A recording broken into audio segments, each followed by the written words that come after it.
Hello, ladies and gentlemen, boys and girls. Welcome back to another episode of the Tradie Business School Podcast, where we have real conversations to help you grow and scale your trade-based businesses.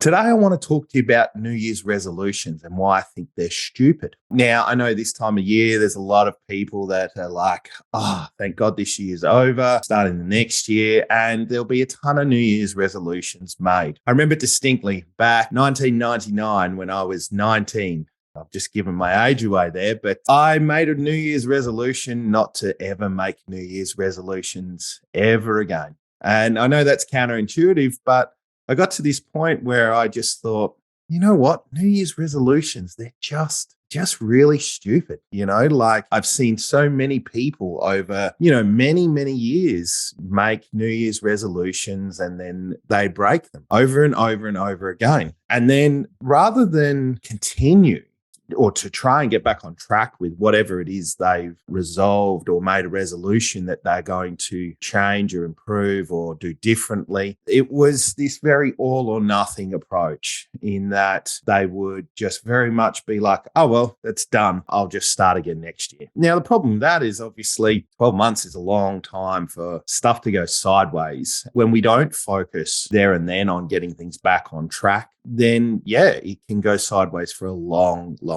time. I guess the whole story around New Year's and this arbitrary line in the sand, because if you're in the building and construction sort of industry, and not just that, like retail industries, every industry out there goes a little bit crazy this time of year. It's like there's this world-ending thing that is going to happen. You want to really take a step back and just ask yourself, is the world really going to end? Because it's probably not. I remember back in 1999, going into the millennium, people thought the world was going to end. The world went really crazy. If you were lucky enough to live back then, you'll know exactly what I'm talking about. Things went a little bit mental New Year's Eve 99. The thing is, that kind of happens and plays out every year. Everyone goes a little bit crazy in the lead up to Christmas. There's this big kind of relief that happens throughout the Christmas period. And it's like, I can pretend that all the shit in my life doesn't exist for a week or two. Then we make New Year's resolutions that it's going to be different somehow, but we don't make any plans on how it's going to be different. We don't make any other commitments to how it's going to be different. I think one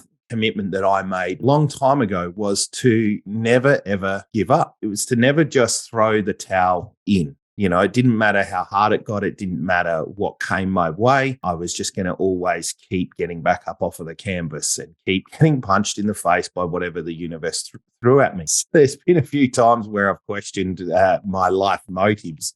But it's really important in and around New Year's to understand that it's a day no different to any other. My question to everybody that does make New Year's resolutions is, why is that any different? Because one thing I like to do is challenge the thought processes of people out there. And I always like to talk to them about their beliefs and their stories and the narratives that run in their mind. And the thing is, like Christmas, New Year, your birthday, whatever it may be, like why that day? Why that time? And here's the thing, full disclosure, I like numbers and I like cool numbers. I like numbers with twos in them. And if you're into numerology and all those sorts of things, any double numbers are power numbers and whatnot. But at the end of the day, all of the numbers, all of the things that we measure our life by these days is at some point in time is all created to try and get a handle on the chaos that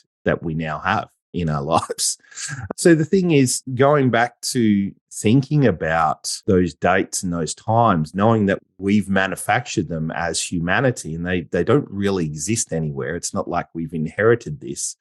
The question is, why is New Year's any different to any other day? So with that in mind, if you are someone who makes New Year's resolutions, and please understand, I'm not here trying to tell you that you should or should not make New Year's resolutions. This is purely my unsolicited opinion, but you have tuned in, so you've given me permission to share it with you. But the thing is, don't drop the ball. If you make a New Year's resolution, this does not need to be all or nothing. It needs to be something that you can commit to over a period of time. So one of the industries that goes pretty crazy in the New Year's time is gyms and health clubs. We know why, because people go through that Christmas period, they gorge themselves, they put on a ton of weight, and they want to lose it all. They want to get their life back. They want to become healthy. So you can ask any private gym owner or any commercial gym space that, Christmas into the new year is a crazy time for them, with new signups and memberships. And then what gradually happens is people get busy and people drop off and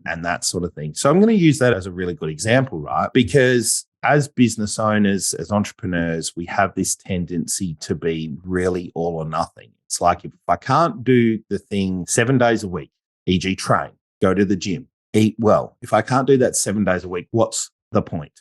I may as well just have exactly what I want, when I want, however I want. But this is the thing, right? All or nothing goes both ends of the spectrum. If you're going to make a commitment to joining a gym, for instance, or whatever other New Year's resolution you make, please, if you miss a day, if the wheels fall off at some point in time, make the commitment above and beyond everything else to, at that point in time, recommit.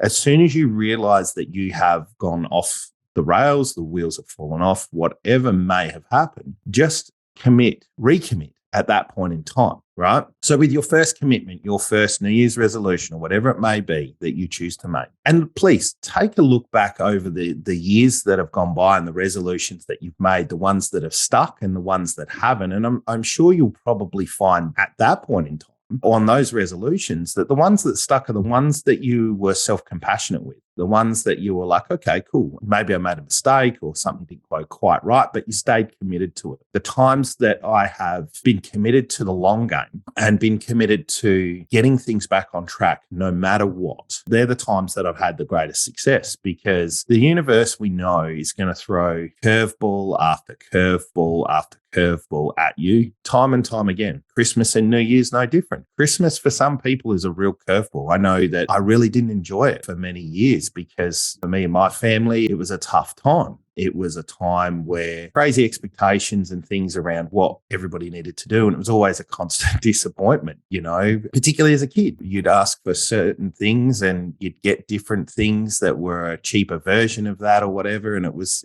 heartbreaking. Obviously, we didn't understand back. But anyway, I digress. I do that from time to time. Back to the whole New Year's resolution thing. There's a couple of things that I want you to really consider. One is, what is so special about that date, and why do you need to wait till New Year's to do that? Is that so you can give yourself permission to just let your hair down and have a drink or eat food or whatever it may be? In a business sense, does it give you permission to drop the ball and take time off and those sorts of things? Because the thing is, you don't need a day to do that. You just need to give yourself permission to cut yourself some slack. And it's not about holding yourself to a lower standard. Because the thing is, I know that for many people out there, many entrepreneurs, it's you hold yourself to a standard that you wouldn't dare hold anybody else to. So it's just about being compassionate to yourself and going, okay, what do I need to do to achieve my goals this year? I need to stay committed to whatever it is I've decided that the goal is. I'm using gym as an example because it's a common one for people at this time of year. But also, what else do I need to do to set myself up for the greatest success? Because committing to the gym is just one thing. But if you're wanting to, put size on or lose weight or whatever it is, you've got to also commit to your diet. You've also got to commit to your hydration. You've also got to commit to rest, right? And then every time something crops up, you're going to have to answer the question, how committed are you to the thing? This is why I don't do resolutions, New Year's resolutions. Whenever I want to change something, it needs to be there and then. It needs to be immediate. So over the years, I've discussed with many business owners decision-making processes, and the ones that are the most successful are the ones that make decisions fast. They collect the data and they make a decision. It's not through negligence or anything like that. It really is about collecting data and making a decision, right? Because the thing is, let's say you make a decision to go to the gym,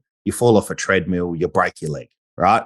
That's fine. maybe the gym's not for you, but also maybe that's just a hurdle that's been thrown at you, questioning and testing just how committed you are to the resolution that you've made, the commitment that you've made. There's plenty of things you can do in the gym with a broken leg. Is it advisable? Maybe not. But once again, you get to make that decision. I've seen plenty of people train with injured limbs, and obviously they just don't train that limb. So this is the thing. How committed are you? So when it comes to resolutions, this is why I don't make them. I make decisions. What I really want to challenge you to do, to summarize and wrap this all up, is I want you to move from making resolutions to decisions. What is it that you want to do, and how are you going to commit to that? What are the things you need to do to support yourself in and around that decision? And how are you going to practice self-compassion when you drop the ball?